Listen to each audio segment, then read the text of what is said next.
जबाबदारी घेतली होतीस ना? हो अगं हे काय पूजा करण्यासाठीच तर आले. वेळ बघ, ब्रह्ममुहूर्त टळला आणि तुला नाही जमणार आहे तर तसं सांगायचं ना. निशिता, तुझं घड्याळ जरा पुढे आहे का? नाही म्हणजे ब्रह्ममुहूर्त 5 वाजता संपतो आणि 5 वाजायला अजून 15 मिनिट बाकी आहे. काहीही बोलू नकोस. ब्रह्ममुहूर्त तर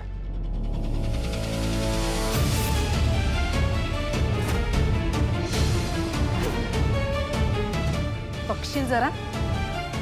अगं तुला कुटुंबाची काळजी आहे बघून मला खरंच खूप बरं वाटलं. पण टेन्शन घेऊ नकोस निशी. जोपर्यंत हे व्रत संपत नाही ना तोपर्यंत मी ब्रह्ममुहूर्त टळू देणार नाही.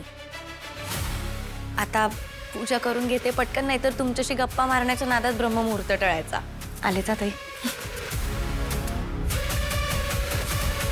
झालंय?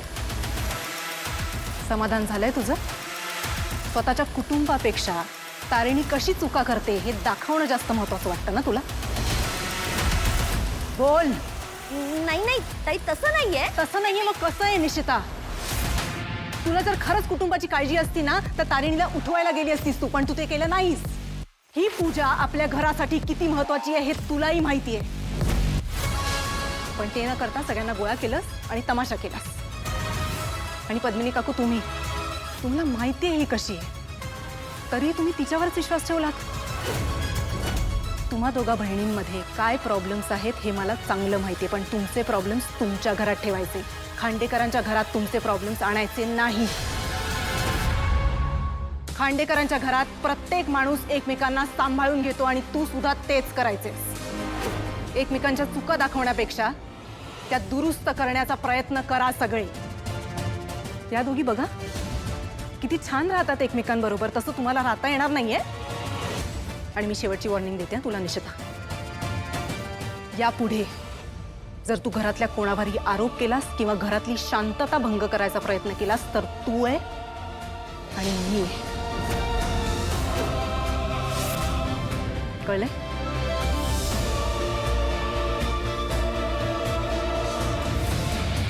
मम्मा, ते नेहमी तुझ्यामुळे तोंडावर पडते मी. यापुढे जसं वागलीस ना तर कौशिकीचं माहित नाही, पण मी तुला चांगलीच अद्दल घडवेन.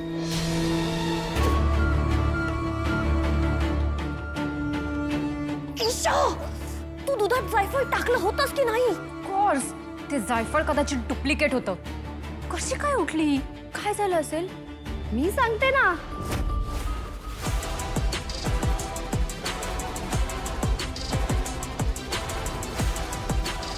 तरी मला संशय आलाच. मला फोन आलाय असं सांगून मला तिथून पळवून लावत होतीस काय? मी ना ईशा तुझी मम्मा आहे. तुझ्यापेक्षा जास्त मी तुला ओळखते.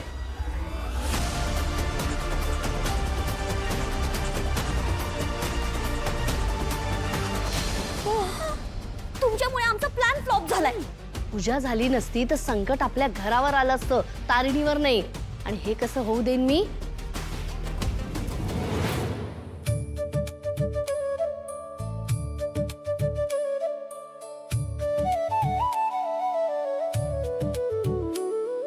ही पूजा स्वीकार कर.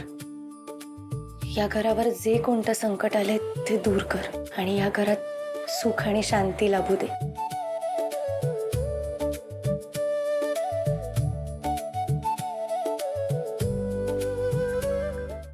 मालती, आधी प्रसाद घे आणि नंतर चहा घे. ए थांब ग बाई, चहाच्या आधी गोड खाल्ला ना की मग तोंड कडू होतं सगळं. त्यासाठी कारण कशाला हवंय? म्हणजे नाही काही नाही घे चहा घे चहा. मारा टोमणे मारा, कळतायत मला टोमणे. मला तिचं तोंड कडू आहे ना, घरात सगळ्यांच्या तोंडात साखरच आहे. द्या. हे मला माझ्या मुलीचं टेन्शन आलंय. चांगलं स्थळ हातचं जायला नको, पण ही मुलगी ऐकतच नाहीये. ठीक आहे, आधी हा प्रसाद खा, म्हणजे तुझ्या मनात ज्या काही इच्छा असतील ना त्या देवीच्या कृपेनं पूर्ण होतील. नको त्या इच्छा कशाला? अगं काव्या का बघितलंस, विषयही नकोय तिला. काय सोनं लावलंय ना त्या केदारला देव जाणे. इकडे इकडे काय तू तिच्याशी नीट बोललीयस का? मी नीट बोलले, तिने नीट ऐकलं नाहीये काही. सगळं सांगून झालंय. चांगला मुलगा आहे, चांगल्या घरातला आहे, दिसायला चांगला आहे, गुणी आहे. एकदा फोटो तरी बघून घे एवढंही म्हटलंय तिला. ऐकायलाच तयार नाही. हट्टी एक नंबरची. माती तसंच झाड. मला कशाला आणलंस मध्ये? मी माझं काम केलंय. मी माझ्या परीने समजावायचा प्रयत्न केलाय हिला. ऐकतच नाहीये. काव्या, जरा इकडे ये बाळा. जरा मी काय सांगते ना ते नीट ऐकून घे. इकडं ये म्हटलं ना. तुझ्या आईशी तुझं बोलणं झालंच असेल. नाही, तुझा निर्णय होण्याआधी मुलगा तरी बघून घे. अगं मुलगा चांगला देखणा आहे, घरदार आहे, नोकरी चांगली आहे आणि तुमचा जोडा अगदी त्या रश्मिका आणि विजय सारखा शोभून दिसेल.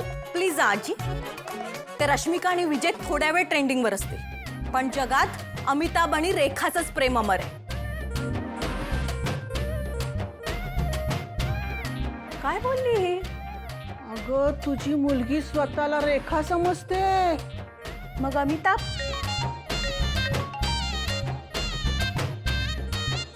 हॅलो, हा चेतनाताई बोला की. हो गुड मॉर्निंग, गुड मॉर्निंग. माझं गुड मॉर्निंग ना तुमच्या उत्तरावर अवलंबून आहे. म्हणजे अहो, म्हणजे माझ्या दादाचा फोन आला होता. तो म्हणत होता तुमची काही हरकत नसेल ना तो उद्याच उरकून टाकू बघण्याचा कार्यक्रम. उद्याच लगेच? अहो आजी, आता नेक काम में देरी कशाला.